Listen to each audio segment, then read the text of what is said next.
राम राम जी। मेरा नाम बाबा रामदास है और ये मेरा नया यूट्यूब चैनल है बाबा की खरी खोटी।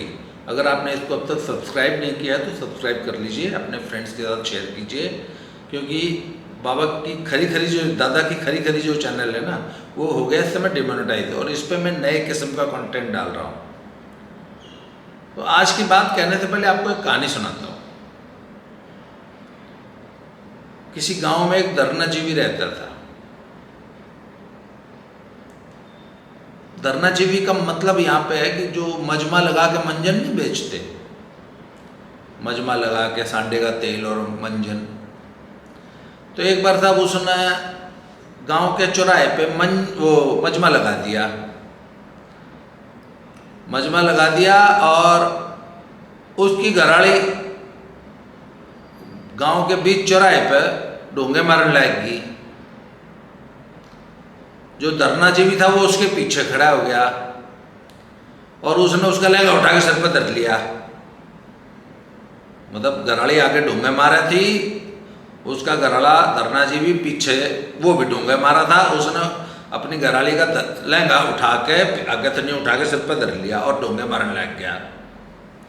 आपको वो शब्द चित्र आंख बंद करिए और कल्पना कीजिए कि एक धरनाजीवी अपनी घराड़ी का लहंगा सिर पर उठा के पीछे से डोंगे मार रहा है।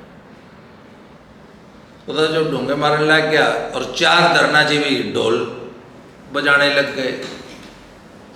तो भाई जब आप चौराहे पे योग कर्म करोगे तो गांव तो इकट्ठा होगा। तो भाई चौराहे पे गांव इकट्ठा हो गया तो फिर गांव जो है मजे लेने लग गया। जीसे आगे भाई उन्हें कहते हैं, उन किलकी मारनी शुरू कर दी, ताली पीटनी शुरू कर दी। धरनाजीवी बोले तुमने शर्म नहीं आती? तो गांव ने पूछी क्यों, क्या बात होगी? बोले थारे घर बहन बेटी कौन है? बोले है। फिर बोले तुम बहन बेटी के बारे में ऐसे ऐसे ताली पीट रहे हो, मजाक कर रहे हो, हा हा हा कर रहे हो, तुमने शर्म नहीं आती? बोले भाई तू इस चौराहे पे क्यों नचा रहा है? डोंगे यो मार रही, डोंगे तू मार रहा, लहंगा इसने ठागे तन्ने इसका सिर पे धर रहा क्या पीछे था? तो हम तो भाई ताली मारेंगे। बोला ना गलत बात है, बहन बेटी की इज्जत करनी चाहिए। तो हम गांव ने कही अरे भाई ये तो बात सही है, पर तू क्या कर रहा है? बोलो मैं तो इज्जत की लड़ाई लड़ रहा हूँ। बोला किसकी इज्जत की लड़ाई लड़ रहा है? बोला बहन बेटी की। तो बोला यो कौन है? बोला ये तो मेरी घराड़ी है। तो बोला तू इसका लहंगा सिर पर धर के डोंगे मार के तुम दोनों कौन सी बहन बेटी की इज्जत की लड़ाई लड़ रहे हो भाई, बताइए जरा। तो भाई धरनाजीवियों, बहन बेटी की इज्जत कैसे करी जाती है ये हमने मत सिखाओ, हमने खूब पेरा।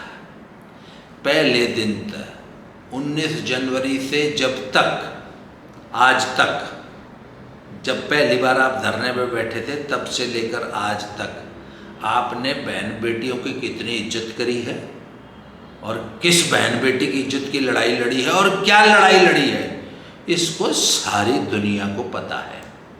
दुनिया को आप, वो एक कहावत है कि आप कुछ लोगों को कुछ समय तक बेवकूफ़ बना सकते हो, आप कुछ लोगों को ज़्यादा समय तक भी बेवकूफ़ बना सकते हो, पर आप सब लोगों को हर समय बेवकूफ़ नहीं बना सकते। तो भाई धरनाजीवियों और उनके समर्थकों, किसने किसकी इज्जत की लड़ाई लड़ी, किसने किसकी लड़ाई लड़ी, क्या तय लड़ी, दुनिया ने सब पेरा है। इसलिए हमको बहन बेटियों की इज्जत पे लेक्चर पेलना बंद करो। बहन बेटियों को कितनी कौन इज्जत करता है ये सारी दुनिया ने पता है। तुमने बहन बेटियों की कितनी इज्जत की लड़ाई लड़ी, कौन से हक की लड़ाई लड़ी, ये भी सबने पता है। तुमने क्या लड़ाई लड़ी? फेडरेशन पे कब्जे की तो लड़ाई लड़ी। अच्छा ये सारा कुछ करके फाइनली तुमने क्या किया? एडॉक कमेटी में अपने 2 बंदे घुसाए। उन 2 बंदों ने क्या किया? बिना ट्रायल के तुम्हें एशियन गेम्स तक भेजने का मार्ग प्रशस्त किया, तुम्हें बगैर ट्रायल के एशियन गेम्स खिलाई। असली मकसद यो था। उसके बाद असली मकसद था WFI के अध्यक्ष पद पे कब्जा करना। किसने बेवकूफ़ बना रहे हो? बहन बेटी की इज्जत की लड़ाई, बहन बेटी की इज्जत की लड़ाई तो हमने लड़ी है, मैंने लड़ी है। मैं पहले दिन से कह रहा हूँ कि ये सारे आरोप झूठे हैं। किसी बहन बेटी की इज्जत पे किसी ने हाथ नहीं डाला, ऐसी कोई घटना नहीं हुई। और तुम 3 के अलावा चौथी बता दो जो यूँ कह दे कि हाँ जी ऐसा कुछ होया है, जिसने ये जो तुम 3 वो जो तुमने पैसे दे के FIR करवाई वो, और 3 थारी है घराली साड़ी। इनके अलावा 7वीं छोरी बता दो पूरी इंडियन रेसलिंग में जो आपके आरोपों को सेकंड करती हुए कहती हाँ ऐसा हुआ।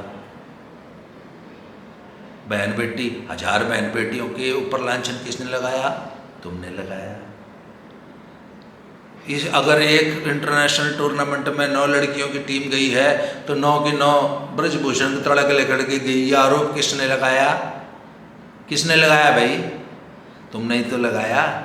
फिर तुम हमें कह रहे हो बहन बेटी को इज्जत कैसे की जाती है? भाई हम तो सच्चा, और मैंने कहा ना, तो मैं दोबारा उस बात में रिपीट कर रहा हूँ, बहन बेटियों की इज्जत की लड़ाई तो हमने लड़ी है। हम पहले दिन से कह रहे हैं कि झूठे अनर्गल आरोप लगाना बंद करो, खिलाड़ियों को, कुश्ती लड़ने वाली लड़कियों को, पहलवानों को बदनाम करना बंद कर दो। और पूरे कुश्ती की इज्जत की लड़ाई हमने लड़ी है।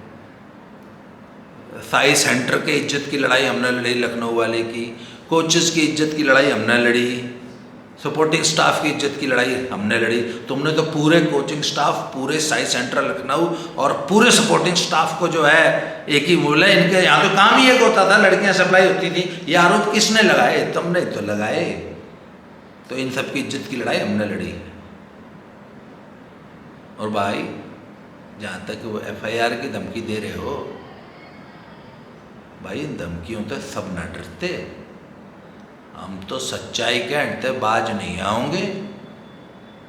हमने आज और आप कहते हो ये जातिवाद फैलाता है, मैंने आज तक कब किसी जाति के खिलाफ एक शब्द भी बोलिया हो? हाँ, किसी एक धरनाजीवी की अगर मैं आलोचना करता हूँ तो बोलो ये तो हमारे खिलाफ बोल रहे हैं, ये तो हमारी जात के खिलाफ बोल रहे हैं। ना भाई, हम तो इंडिविजुअल के खिलाफ बोल रहे हैं। अच्छा, विशाल कालीरमण कौन सी जात का है? तो विशाल कालीरमण के हक की लड़ाई, विशाल कालीरमण और अंतिम पंघाल के हक में आवाज़ हमने उठाई, वो किस जात के हैं? तो हमने तो किसी जात के खिलाफ कभी कोई शब्द कहा ही नहीं। ये जात का मुद्दा ही नहीं है। तुम जरूर तुमने इसको जात का मुद्दा बनाया।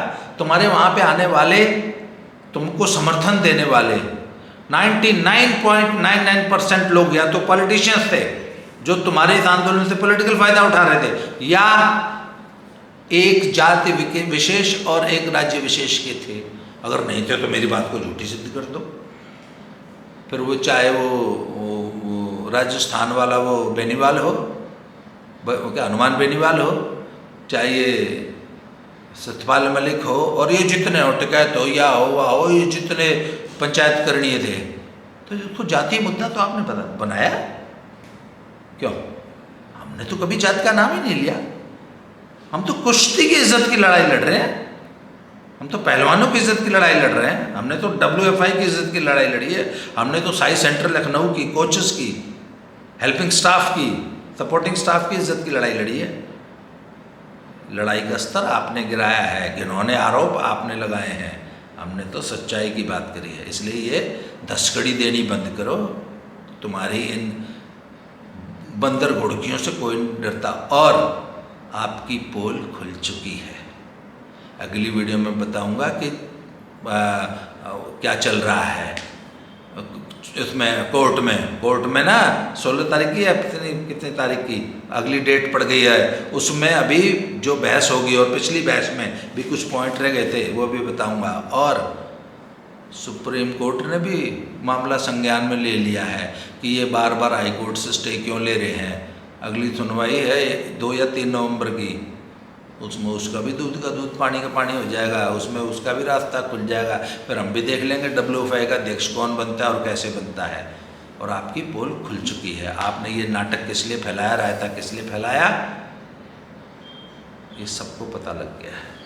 और आपने इस आंदोलन में क्या क्या गलतियां की, और आप हीरो से इस देश में विलेन कैसे बने, ये अगली वीडियो में बताऊंगा। और एक शुभचिंतक के तौर पर बताऊंगा कि ये गलतियां मत करो। आज के लिए इस वीडियो में इतना ही। बहुत बहुत धन्यवाद। अगली वीडियो में फिर से मिलते हैं। Thank you.